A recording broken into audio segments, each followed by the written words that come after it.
हस्ते रब्बुन नासेरा बाजान नास इत्तेसाले बेतकय्युब बेकियास सबसे रब दे आशनाई है उसे सबसे रब दे आशनाई है उसे दिल में हर एक के रसाई है उसे अल्लाहु আকবার ও মুসলমান ভাইরা আমার একজন কবি তার ভাষায় ব্যক্ত করেন একটা মানুষ যদি আল্লাহর দরবারে গুনাহ করে तमाम जिंदगी भर আল্লাহর দরবারে যদি গুনাহ করে অন্যায় করে এরপর একটা বার তার দিলের অবস্থা পরিবর্তন হয়ে যায় তার দিলের অবস্থা যখন পরিবর্তন হয় ওই মুহূর্তে সে মনে মনে ভাবে আরে আমি যা গুনাহ করলাম আমাকে তো একজন বানানোওয়ালা আছেন আমাকে খিলানোওয়ালা আছেন পিলানোওয়ালা আছেন এই কথাগুলো স্মরণ কইরা যখন দুইটা চোখ দ্বারা পানি ছাইরা দিয়া যখন আল্লাহর দরবারে হাত উঠায়া দেয় আল্লাহ বলেন বন্ধু আমি আল্লাহকে তোমার সবচাইতে জিন্দেগীর সবচাইতে আপন মনে করিয়া জিন্দেগীর সব গুনাহ নিয়া যেই মুহূর্তে তুমি দুইটা হাত আমি আল্লাহর দরবারে বাড়িয়ে দিলা রে আমি আল্লাহ তোমার দুইটা হাতের দিকে তাকাইয়া দুই ফোঁটা চোখের পানিকে কবুলার মঞ্জুর করিয়া আমি আল্লাহ তোমাকে ওই মুহূর্তে মাফির ঘোষণা করিয়া দিলাম বিসমিল্লাহির রহমানির রহিম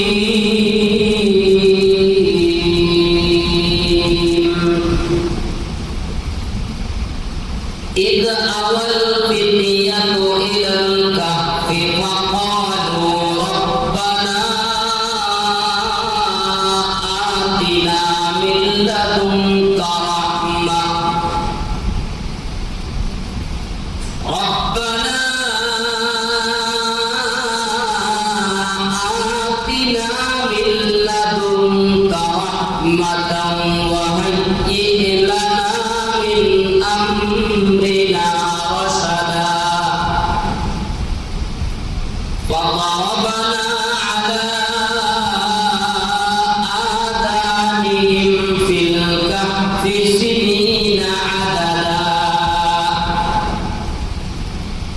ثم بعثناهم لنعلم أي الحزبين أحصى أي الحزبين أحصى لما لبثوا أمدا نحن نقص عليك نبأهم بالحق إنهم فتية آمنوا بربهم وزدناهم هدى بارك الله لنا ولكم في القرآن العظيم ونفعنا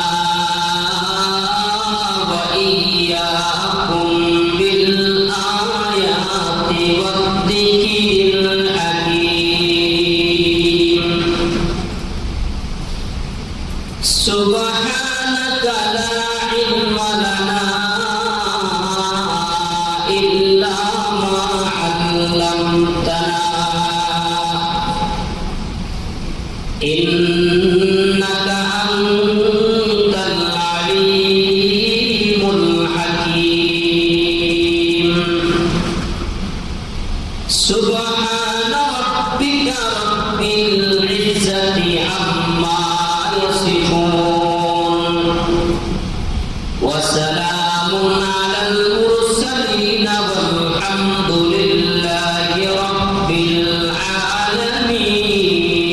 العالمين صلى الله على سيدنا ومولانا محمد وعلى آله وأصحابه وسلم لا إله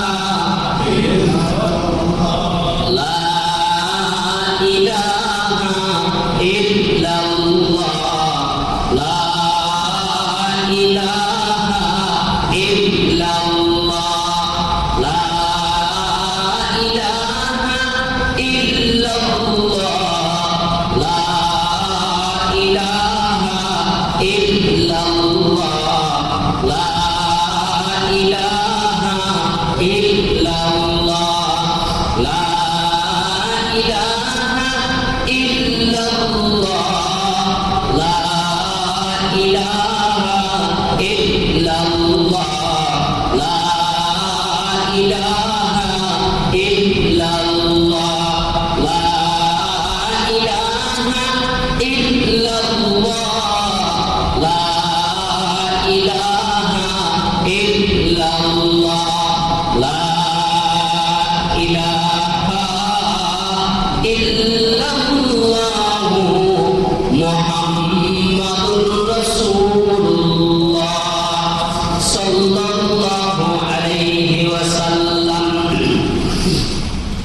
আলহামদুলিল্লাহ, মহান আল্লাহ পাক রব্বুল আলামিনের দরবারে লাখ কোটি শুকর ও সুজুদ। আল্লাহ পাক রব্বুল আলামিন আমাদেরকে প্রতি সপ্তাহের ন্যায় এই সপ্তাহ পবিত্র কালামুল্লাহ শরীফ থেকে কিছু কথা শ্রবণের নিয়তে আল্লাহ পাক আমাদের ঘর বাড়ি থেকে বের করে আল্লাহ মসজিদের মধ্যে সবার আগের কাতারে হাজিরা দেওয়ার তৌফিক দান করেছেন। মালিকের দরবারে সবাই শুকরিয়া আদায় করি, সবাই বলি আলহামদুলিল্লাহ। গত সপ্তাহ পর্যন্ত আপনাদের সামনে সূরাতুল কাহফের 9 নম্বর আয়াত পর্যন্ত তিলাওয়াত করেছি। আজকে 9 নম্বর আয়াত থেকে নিয়ে 11 নম্বর আয়াত অর্থাৎ 2 খানা আয়াতে কারিমা তেলাওয়াত করেছি। আমাদের গত সপ্তাহের আলোচনার ধারাবাহিকতায় আজকের তিলাওয়াতকৃত আয়াতের মধ্যে ওই আলোচনা রাখার চেষ্টা করব। আল্লাহ পাক আমাদের সবাইকে আমলের নিয়তে প্রত্যেকটা কথা শ্রবণ করার তৌফিক আল্লাহ দান করেন। সবাই বলেন আমিন।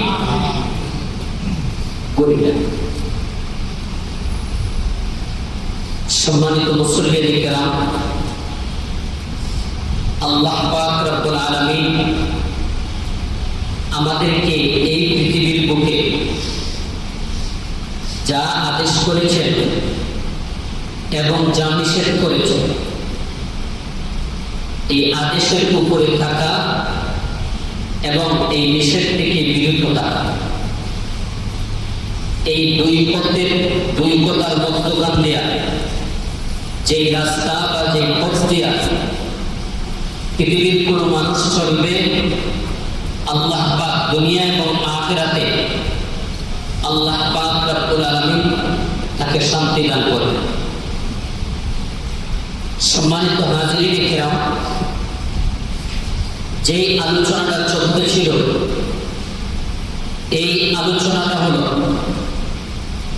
আল্লাহ পাক রব্বুল আলামিন আমাদের নবীজির আগে, অনেক আগে এমন কিছু ঘটনা সংবলিত নবীজিকে আল্লাহ পাক ওহীর মাধ্যমে দান করেছেন, যেই ঘটনার প্রত্যেকটা সাইডে কিয়ামত পর্যন্ত আনওয়ালা সমস্ত উম্মতের বান্দাবান্দির জন্য আল্লাহ পাক তার নবীর মাধ্যমে বিশাল বড় ইবরাত আর শিক্ষা আল্লাহ পাক রব্বুল আলামিন রেখেছেন।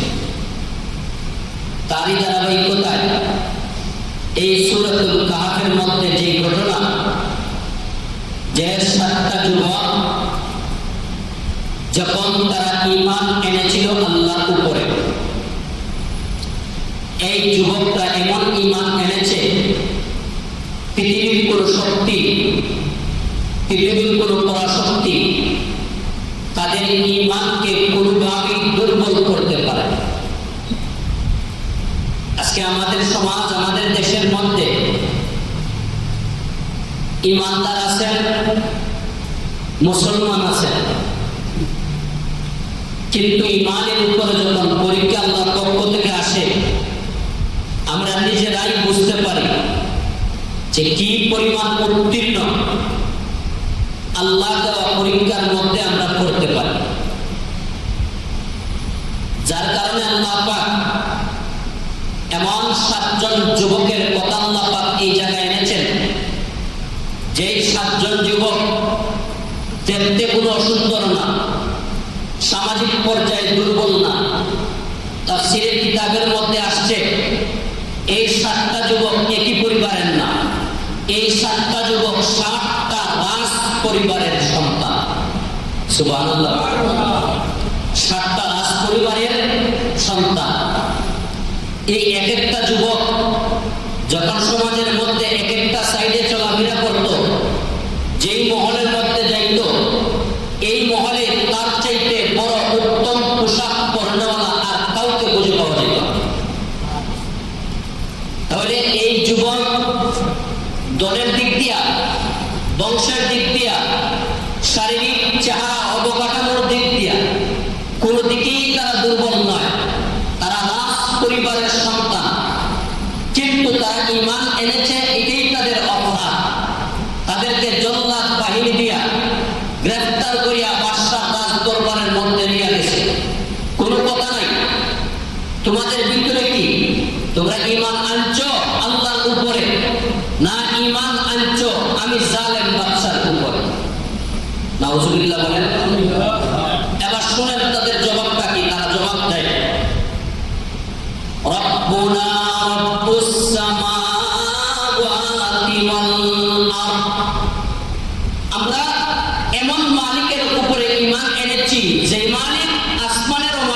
জমিনেরও মালিক। আচ্ছা, আজ পর্যন্ত কোন জালেম এই কথা বলতে পারছে যে আমি আসমানের মালিক? পারছে না।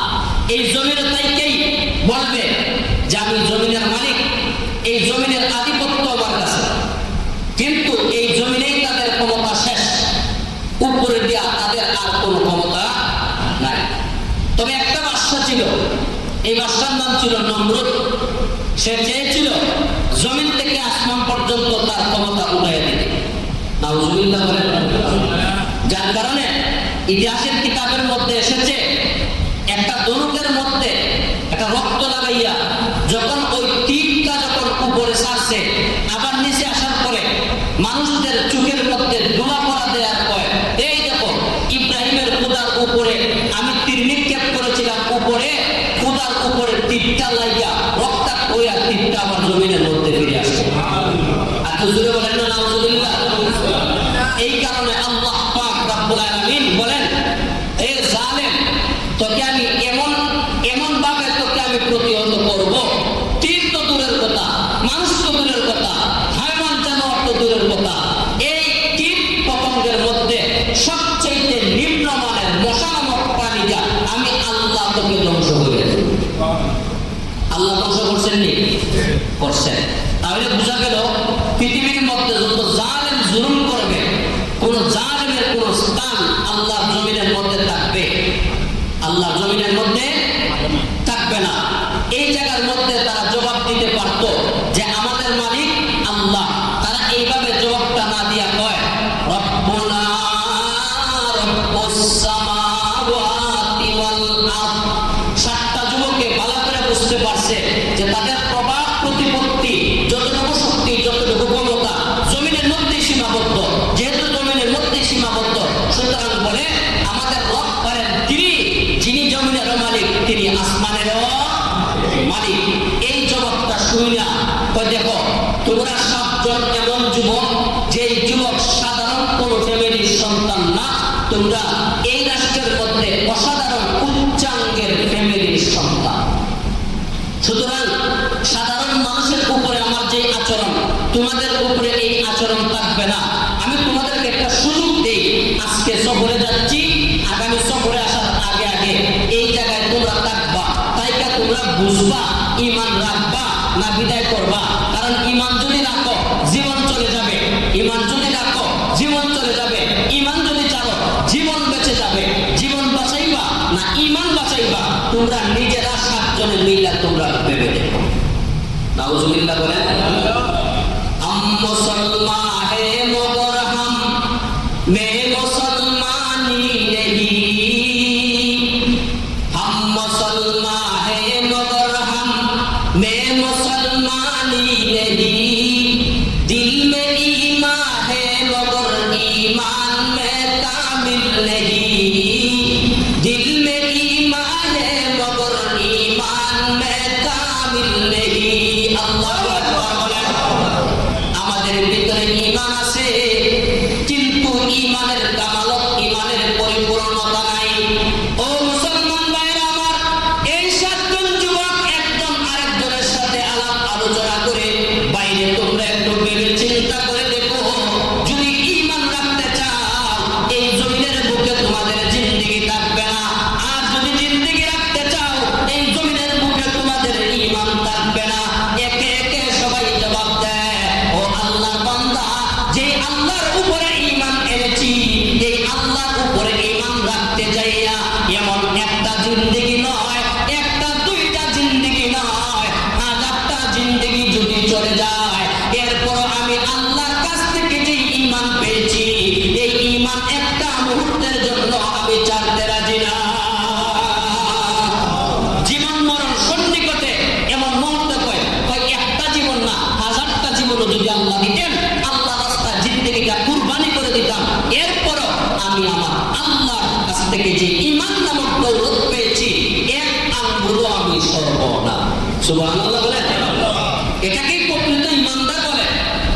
ঈমানওয়ালা যখন আল্লাহর কথা শুনবে, সাথে সাথে সব কিছু বাদ দিয়া সোজা হয়ে যাবে। আচ্ছা বলেন, আমরা গুনাহ করতে কি কম করি? করি, প্রত্যেকটা কদমে কদমে গুনাহ করি, কিন্তু আলহামদুলিল্লাহ যখন আল্লাহর দরবারে হাত তুলি সাথে সাথে অন্তরের রূপরেখা পরিবর্তন হয়ে যায়। আল্লাহ বলেন এটাই ঈমানদারদের প্রকৃত আলামত। সুবহানাল্লাহ।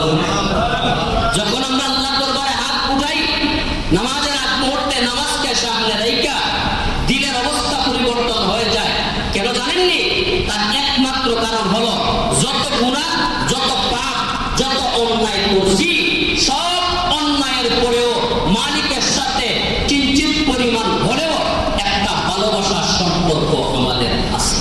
হাসতে রাব্বুন নাসেরা বাজানে নাস ইত্তেসালে বেতাকাইয়ুব বেকিয়াস सबसे रब दे आशनाई है उसे सबसे रब दे आशनाई है उसे दिल में हर एक के रसाई है उसे। अल्लाहु আকবার। ও মুসলমান ভাইরা আমার, একজন কবি তার ভাষায় ব্যক্ত করেন একটা মানুষ যদি আল্লাহর দরবারে গুনাহ করে तमाम জিন্দেগি ভর আল্লাহর দরবারে যদি গুনাহ করে অন্যায় করে এরপর একটা বার তার দিলের অবস্থা পরিবর্তন হয়ে যায়। তার দিলের অবস্থা যখন পরিবর্তন হয় ওই মুহূর্তে সে মনে মনে ভাবে আরে আমি যা গুনাহ করলাম আমাকে তো একজন বানানোওয়ালা আছেন, আমাকে খিলানোওয়ালা আছেন, পিলানোওয়ালা আছেন। এই কথাগুলো স্মরণ কইরা যখন দুইটা চোখ দ্বারা পানি ছাইরা দিয়া যখন আল্লাহর দরবারে হাত উঠায়া দেয় আল্লাহ বলেন বন্ধু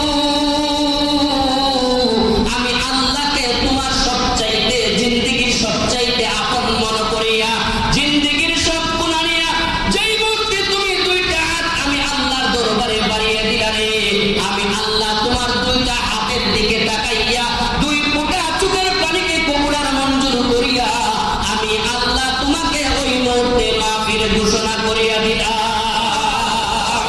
যে হাসবে রাব্বুন নাসেরা বা জানে নাস ইত্তেসালে बेतकय्युफ बेकियास सबसे रब्ते आशनाई है उसे दिल में हर एक के रसाई है उसे। আল্লাহু আকবার।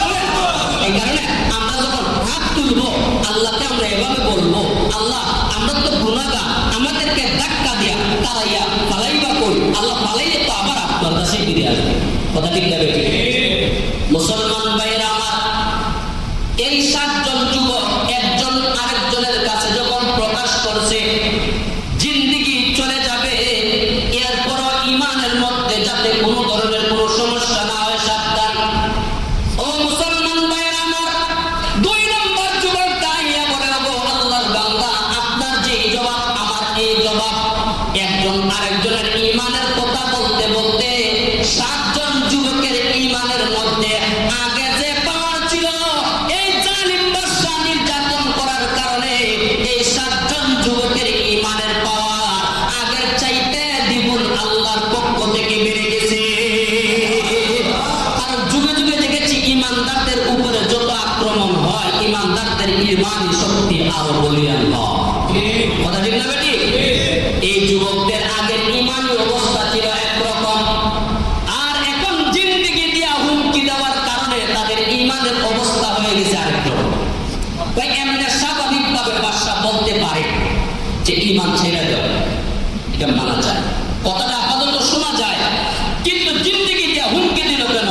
এই বাদশাকে বলে দিবা, জল্লাদ বাহিনীকে বলে দিবা আমাদের জিন্দেগি যাইতে পারে, ঈমান যাইতে পারে না।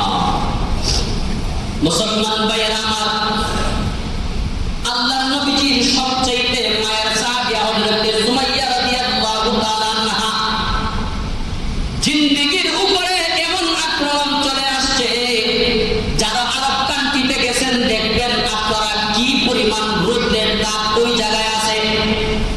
আল্লাহর বান্দিকে এভাবে চিট করে উত্তপ্ত বালুর মধ্যে শোয়া রাখছে, বিশাল বড় একটা পাতার বুকের উপরে দিয়া দিছে। আর সুমাইয়া রাদিয়াল্লাহু তাআলা আনহা জিজ্ঞাসা করলেন কি চাও বলো? ওই কাফের কুফাররা বলে চাওয়া বলতে কিছু নাই, ধন চাইবা, সম্পদ চাইবা, জিন্দেগি চাইবা, আরাম ভোগ বিলাসিতা চাইবা, সব কিছু পাইবা, তবে তোমার কাছে আমার একটা জিনিস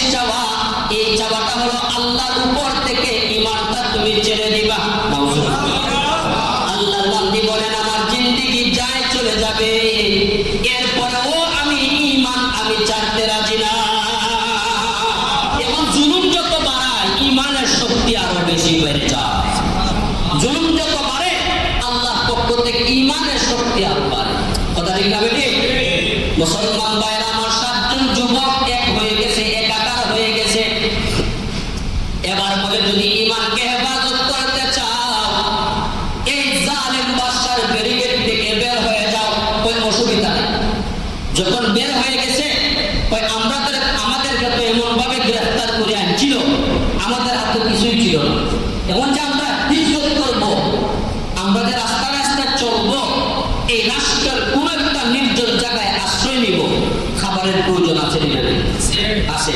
তাহলে এক কাজ করো, কাউকে কিছু না বইলা যার যার বাড়িতে যাও, আর যার যার বাড়িতে যাইয়া যেই পরিমাণ মুদ্রা টাকা পয়সা যে যার যেই পরিমাণ আনতে পারো এই পরিমাণ নিয়ে এই জায়গার মধ্যে হাজির হয়ে যাও। এই 7 জন যুবক যার যার বাড়িতে গেছে, এটাও আরেক পরীক্ষা।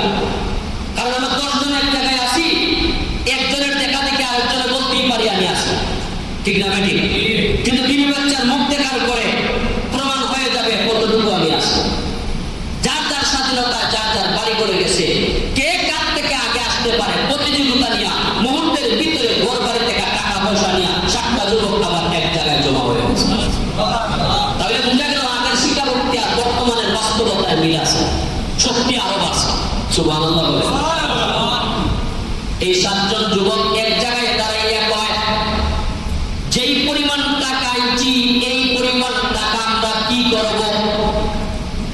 একজন যুবক দাঁড়াইয়া বলে, আল্লাহর বান্দা, যেই বড় মহামুসিবতের মধ্যে আমরা পড়েছি, এই মহাবড় মুসিবত থেকে উদ্ধার হতে হলে একমাত্র আল্লাহর কুদরতি সাহায্য ছাড়া দ্বিতীয় কোনো পথ আছে?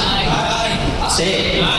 তাহলে এক কাজ করো, আমরা শুনেছি আল্লাহর রাস্তায় সদকা করেন নাকি আল্লাহ আরো আমাদেরকে সাহায্য করবেন, বিপদ থেকে উদ্ধার করে দিবেন।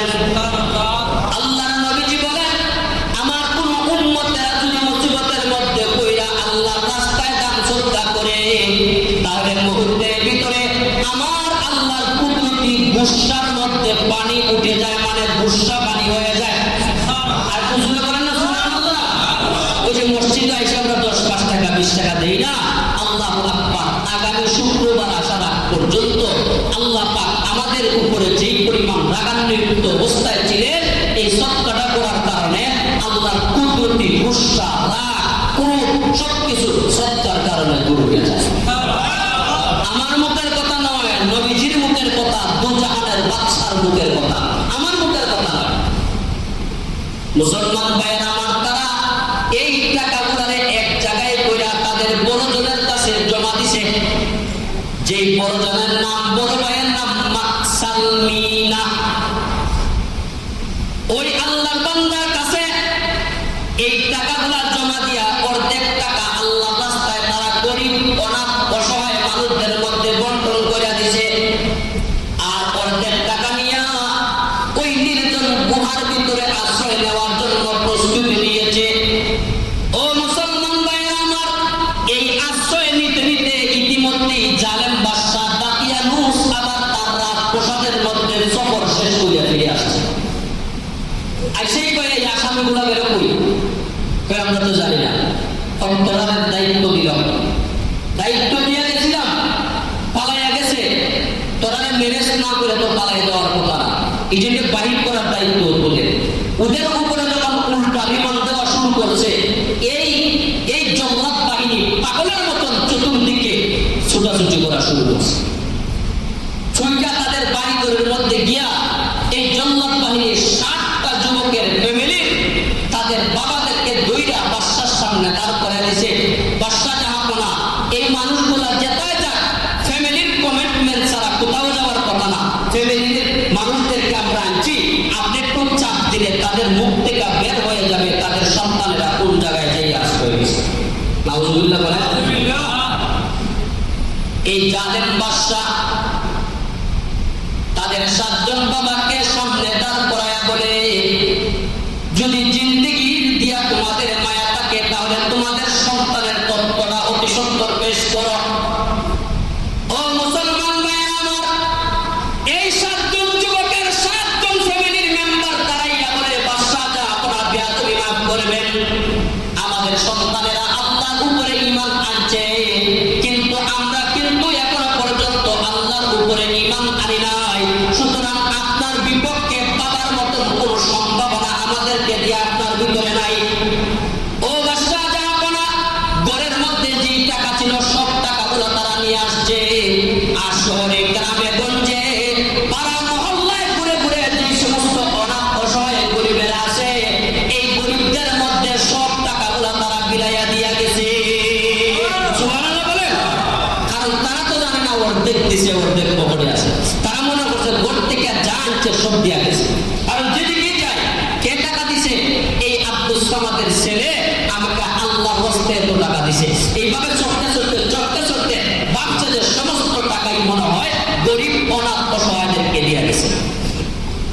এই 7 জন মানুষ দয়া করে বাদশা জাহাপনা অসুবিধা নাই, আপনি যে ব্যবস্থা নেবেন তদন্তের সাপেক্ষে আপনি যা কিছু করবেন সব কিছুতে আমাদের সমর্থন থাকবে।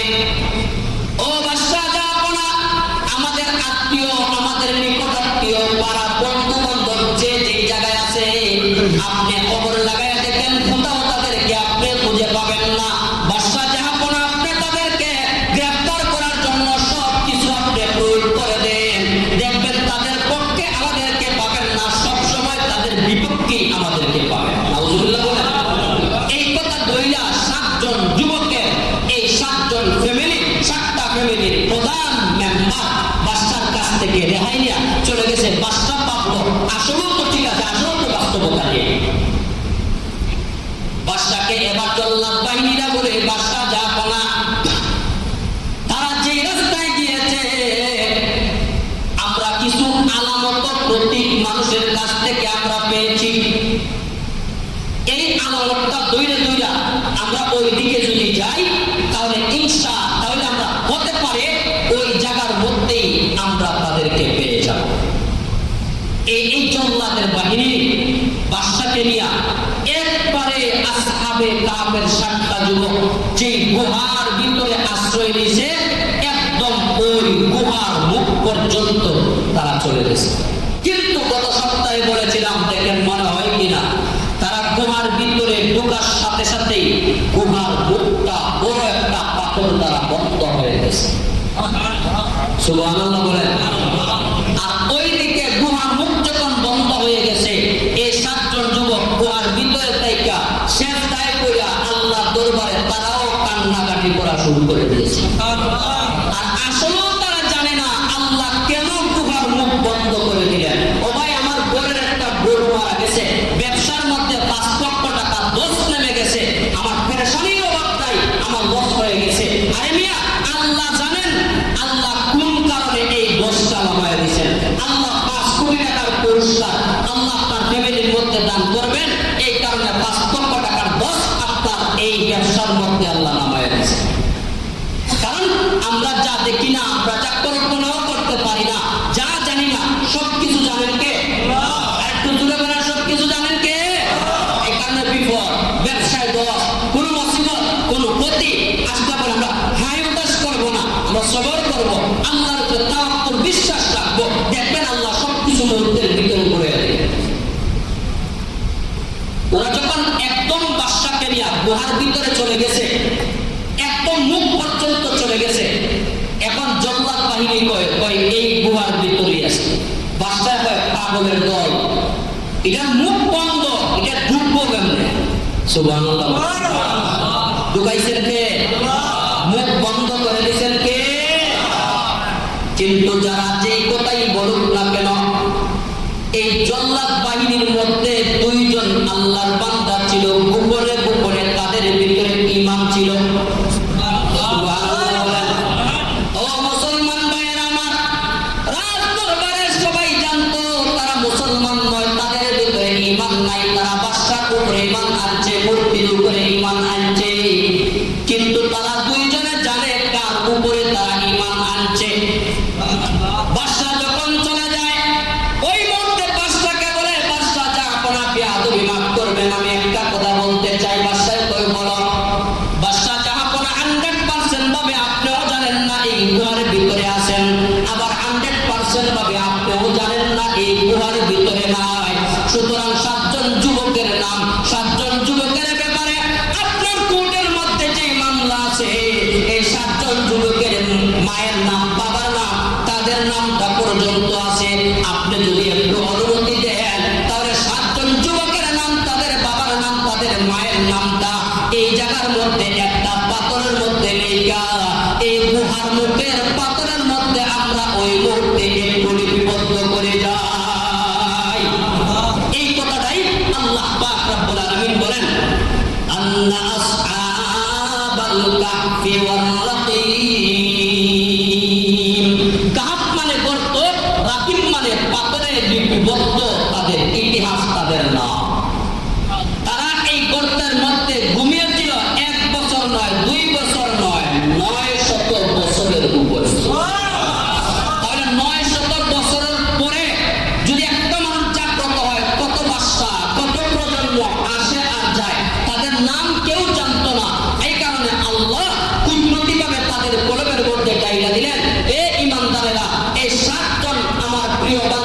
নাম ঠিকানা এই পাথরের মধ্যে তোমরা রেখে যাও, যাতে করে এই কিয়ামতের আগে কোন সময় ঘুম থেকে জাগ্রত হলে মানুষ যাতে জানতে পারে, তারাও যাতে জানতে পারে আমাদের নাম এমন।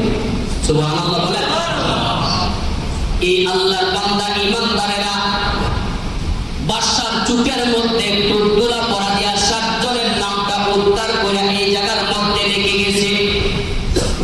এই রেখে যাওয়ার পর যেই মুহূর্তে বাদশা এই জায়গা থেকে চলে গেছে, আল্লাহর পক্ষ থেকে এই গুহার মুখটা অটোমেটিকলি আবার ফাঁকা হয়ে গেছে। আরে পুজুরে ফাঁকা হয়ে গেছে। তখন তাদের সবচাইতে বড় ভাই যে মাকসাল মিনা, সে বলেছে, ও ভাই টাকা আছে, পয়সা আছে, এই উপাস থাকবো কেন? তাহলে এক কাজ করো, আমাদের যে 2 নম্বর ভাই আছে যার নাম তামলিহা, তার কাছে আমরা একটু টাকা দেই, সে তার পোশাক গুলা কুইয়া একটা সিভিল পোশাক ধারণ করিয়া সে যেন বাজারে যায়, শহরে যায়, যাইয়া যেন রাত্রেই এই খাবার গুলা কিনা যেন আমাদের গুহার ভিতরে আবার নিয়ে যায়। এই আল্লাহর বান্দার কাছে তামলিকা 2 নম্বর ভাইয়ের কাছে তারা কিছু টাকা দিয়েছে আর বলেছে, শহরের মধ্যে ছদ্মবেশে যে অভাবী মানুষেরা ঘুরে এইভাবেই তুমি করবা, সাবধান, ডাইরেক্ট যাইয়া দোকানে যাই তুমি কাস্টমার সাথে যাইবা। তাহলে মানুষ টার্গেট করবে কোন থেকে আসতো তুমি। ও মুসলমান ভাইয়েরা আমার, আজকে গোলাবাজার বলেন, সিলেট বলেন, তামাম বাংলাদেশ বলেন, সব জায়গায় শুধু মুসলমান আর মুসলমান, মুসলমান আর মুসলমান। আজকে মুসলমানদের বিরুদ্ধে, একজন ইমানদারদের বিরুদ্ধে কেউ যদি একটা কটুর কথা বলে, হাজারো ইমানদারেরা প্রতিবাদের জন্য তারা দাঁড়িয়ে যায়। কথা বলেন ঠিক না বেঠিক? অর্থাৎ আজকে এই বাংলাদেশের মধ্যে মুসলমানের সংখ্যা হলো সংখ্যাগরিষ্ঠ, অন্যান্য ধর্মের মানুষেরা হলো সংখ্যালঘু। ও মুসলমান ভাইয়েরা আমার, তদানীন্তন সময়ের জালেম বাদশার যুগে মুসলমান ইমানদারদের সংখ্যাগরিষ্ঠ ছিল না, সংখ্যালঘু ছিল। একজন মুসলমান যেই দিকে যাইতো, এই মুসলমানদের খবরটা জালেম বাদশার কানের মধ্যে নগদ চলে যাইতো। নাউজুবিল্লাহ বলেন।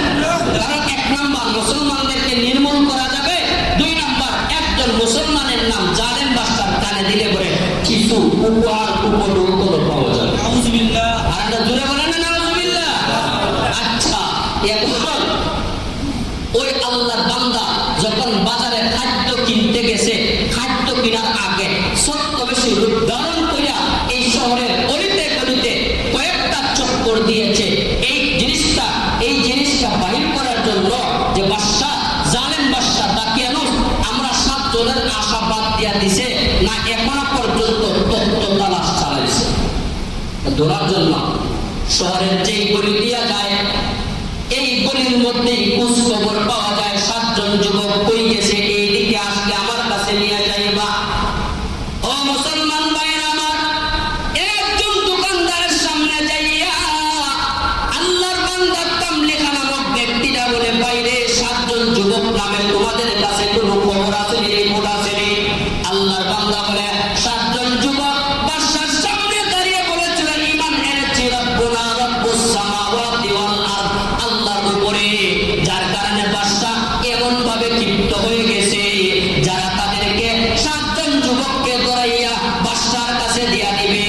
এই বাদশা ওই মুহূর্তে এলান করে দিয়েছে, যারা ধরাইয়া দিবে তাদেরকে বাদশার পক্ষ থেকে একটা উপহার উপঢৌকন পর্যন্ত দিয়া দিবে। তাহলে বোঝা গেল তাদের 7 জনের ব্যাপারে রিপোর্টটা আসলে শহরের অঞ্চলের মধ্যে বেশি সুবিধাজনক না। কোন রকম ভাবে এই রাতের খাবারটা খরিদ করে ওই গুহার মধ্যে ঢুকছে, ঢুকার পরে হাউমা করে কান্নাকাটি করে আর বলে, ভাই আমাদের অবস্থাটা বেশি ভালো না। বড় ভাই ডাক দিয়ে বলে, কি অবস্থা আমাদেরকে বলে বলো। আল্লাহর বান্দা বলে, আমরা মনে করেছিলাম বাদশা চলে গেছে আমাদের আশাবাদ দিয়া, আসলে বাদশা ওই শহরের ওই টাউনের প্রত্যেকটা গলিতে গলিতে দোকানে দোকানে সিআইডি দিয়া, পুলিশ দিয়া তার জল্লাদ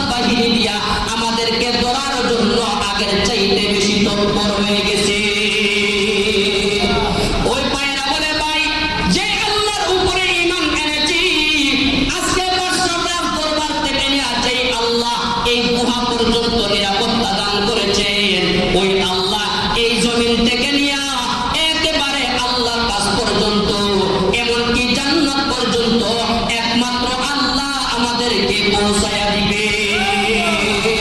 সুতরাং চিন্তা করিও না, টেনশন করিও না, ওই আল্লাহ যেহেতু আমাদেরকে হেফাজত করবেন, আল্লাহ যেহেতু আমাদেরকে নিরাপত্তা দান করবেন, সুতরাং